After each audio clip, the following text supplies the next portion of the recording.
একটা এক্সাম্পল দিই, যেমন আমার বড় ভাই 10টা ফ্ল্যাট আছে, উনি একটা অফিস বানাইছে আর 10টা ফ্ল্যাট, উনি তাকে লন্ডন, তো উনি এগুলা ভাড়া দেয়, উনি ভাড়া যেটা পায় এই ভাড়ার 20% ওনাকে সিটি কর্পোরেশন দিতে হবে। এখন উনি যদি দেখে যে এখন উনি কি মনে করেন আমার বড় ভাই আরিফুল হক চৌধুরী সাহেবের কাছে গেলেন, হ্যাঁ বলেন, তো উনি বলেন যে আমার বড় ভাই 50,000 দর কথা 1,000 দিবে, যেটা হয়েছে বা জগদীশ দা তোমাদের কাউন্সিলর উনি দিয়ে দিল 1,000, এখন উনি কিন্তু 19,000 কমাই ফেলছে। এখন যখন আমার বড় ভাইকে অ্যাসেসমেন্ট করে যখন ওনার হয়ে গেছে আগের 20 আর আরো বাড়ছে হয়ে গেছে 40, এই তো লাফানি শুরু করছে। 20 লক্ষ মানুষ এই শহরে আসা যাওয়া করে, যারা এই শহরে থাকে সবাইকে সম্মান জানিয়ে আমরা বলতে চাই আমরা নির্বাচিত প্রতিনিধি। আমি মেয়র, সিলেট সিটি কর্পোরেশন আমাকে এই নগরের মানুষজন বানিয়েছে, আমি তাদের সেবক, আমার সাথে আমার ডান থেকে বাম দিকে যারা আমাদের 56 জন কাউন্সিলর ওনারাও সেবক। আমরা সবাই জনগণের কাছে, আমাদের ভোটারদের কাছে, এনআরবি যারা আছে প্রবাসীদের কাছে, তাদের বাড়িঘর, তাদের ব্যবসা প্রতিষ্ঠান আছে, সবার কাছে আমরা দায়বদ্ধ। আমাদের দায়বদ্ধতা থেকে আমরা আলোচনা করেছি, আমরা হোল্ডিং ট্যাক্স নিয়ে যে আলাপ আলোচনা শুরু হয়েছে আমরা এটাকে গুরুত্ব সহকারে বিবেচনা করেছি। গত রাত্রেও আমরা প্রায় 2টা পর্যন্ত মিটিং করেছি, আমরা বিভিন্ন পেশাজীবী, সাংবাদিক, বুদ্ধিজীবী বিভিন্ন স্তরের মানুষের সাথে আলোচনা করছি এবং অফিসিয়ালি আগামী 3-4 দিন পর থেকে বিভিন্ন পেশাজীবীদের সাথে আলাপ করব। আজকে আমরা সিদ্ধান্ত নিয়েছি যে আমাদের যে অ্যাসেসমেন্ট হয়েছে যে আমরা 27টি ওয়ার্ডের জন্য 27টি রিভিউ বোর্ড করেছি। প্রথম হলো যে নতুন ফন্টানি ওয়ার্ডে আমরা বন্ধ করে দিয়েছি, এখন আমরা কোন কার্যক্রম চালাবো না, আপাতত স্থগিত রেখেছি, পরবর্তীতে কার্যক্রম যে 27টি ওয়ার্ডে যে অ্যাসেসমেন্ট হয়েছে যেটা অনগোয়িং, এটা চলমান থাকবে এবং এটাকে আমরা 27টি বোর্ড করেছি। আমাদের সম্মানিত ওয়ার্ড কাউন্সিলররা সভাপতিত্বে 2 জন কাউন্সিলর থাকবেন, একজন ইঞ্জিনিয়ার থাকবেন, একজন লয়ার থাকবেন এবং আমরা তাদের নেতৃত্বেই আমরা এবং আমি নিজে মনিটরিং করব এবং আপনারা সবাই তো আসেন ওয়াচডগ থাকবেন। আমরা চাই যে একটি স্বচ্ছ সহনীয় অবস্থাকে আমরা কিয়াসের কথা বলেছি যে আমি যারা সম্মানিত নাগরিক আছে তাদের কষ্ট যাতে না হয়। অনেক যারা অবস্থাশালী যারা দিতে পারবে তাদের কথা তো অবশ্যই আছে, বাট প্রত্যেকেই সবাইকে আমরা নগরবাসীকে সহনীয় অবস্থায় আমরা ট্যাক্স নিয়ে আসবো।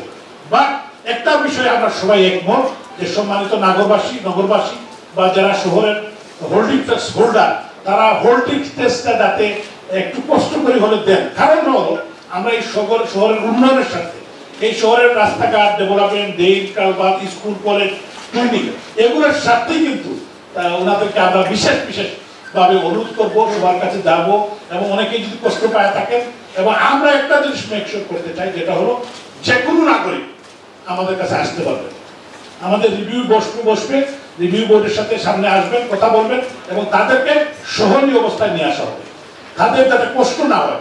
আমরা এটা 100% কমিটেড যে আমরা কোনো কষ্ট দিতে চাই না, বাট আমরা সবাইকে ট্যাক্সের আওতায় নিয়ে আসবো, এটা কমিটেড এবং সবাইকে ট্যাক্স দিতে হবে, যে হোল্ডিং ট্যাক্সটা দিতে হবে, এইটার বিষয়ে আমরা সবাই একমত। 42টা ওয়ার্ডে দিতে হবে। জনাব আরিফুল হক চৌধুরী সাবেক মেয়র সিলেট সিটি কর্পোরেশন উনি এই অ্যাসেসমেন্টটা করিয়েছিলেন, পরবর্তীতে উনি সমস্ত কাউন্সিল মিটিং এ পাস করিয়েছিলেন এবং পরবর্তী সময় যেটা হলো যে উনি যে কাজটা করেছিলেন যে দেওয়ার সময় উনি করোনার কারণে সময় সাময়িক স্থগিত করেছিলেন।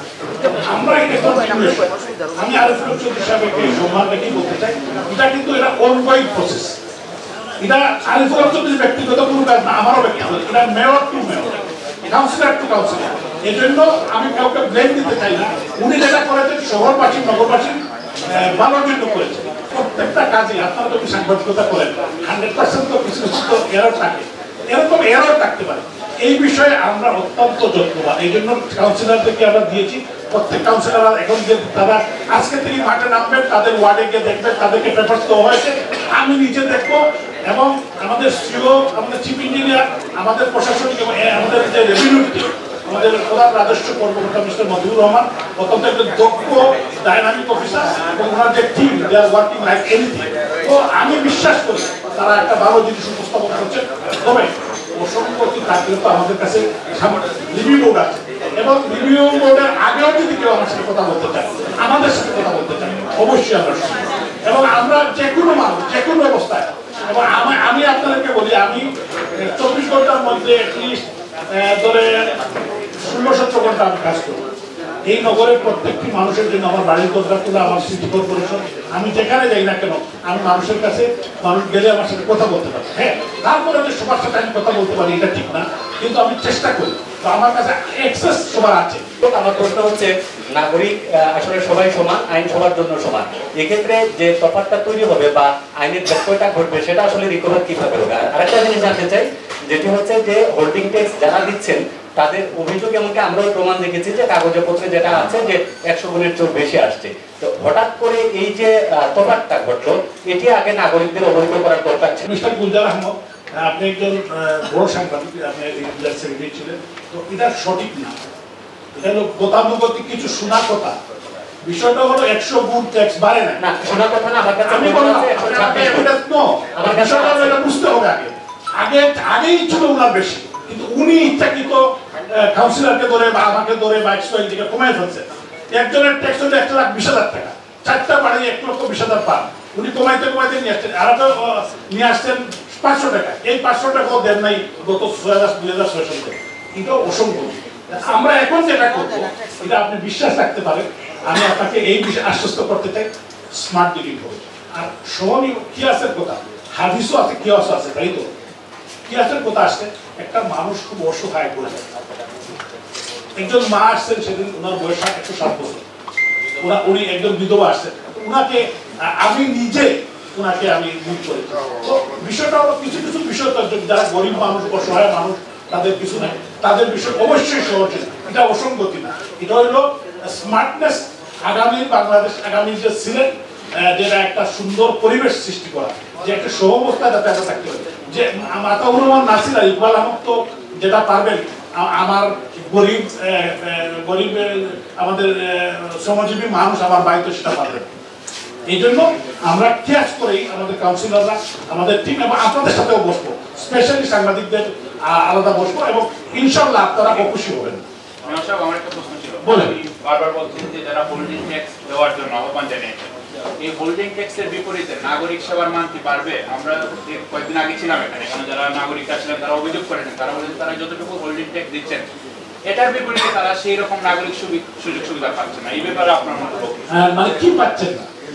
মশা নিধন এখনো হচ্ছে না, কিন্তু অনগোয়িং চলছে। এটা অনগোয়িং এর কোনো লিমিটেশন আছে না ভাই, একটা জিনিস আপনি একজন খুবই ডাইনামিক জার্নালিস্ট, তো আপনি জানেন যে মশা নিধন শুধু বাংলাদেশ, বিশ্বের বিভিন্ন উন্নত দেশেও কিন্তু মস্কিটো আছে, তারাও কিন্তু কন্ট্রোল করতে পারে। কিন্তু এটা একটা সায়েন্টিফিক অনেক বিষয় আছে। তো আমরা we are working on it. আপনি আমাকে বলতে পারেন যে আমার টিম, আমার যে মশা নিধন টিম, তারা কাজ করছে কিনা, আমার কাউন্সিলররা করছে কিনা, আমি করছে কিনা, এবং আমরা এফোর্ট দিচ্ছি কিনা। আমরা এফোর্ট আমরা অনেক বাড়িয়েছি। ক্লিনিং এ দেখেছেন যে আমরা এখন 24 ঘন্টা ক্লিন করতেছি।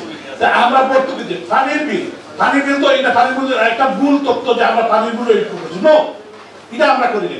এবং আরেকটি বিষয় হলো 300 টাকা পানির বিল, এটা আমরা প্রায় 15 কোটি টাকার মতো আমরা এখন বকেয়া তো কত আছে বলতে পারবো না, কিন্তু দেন না।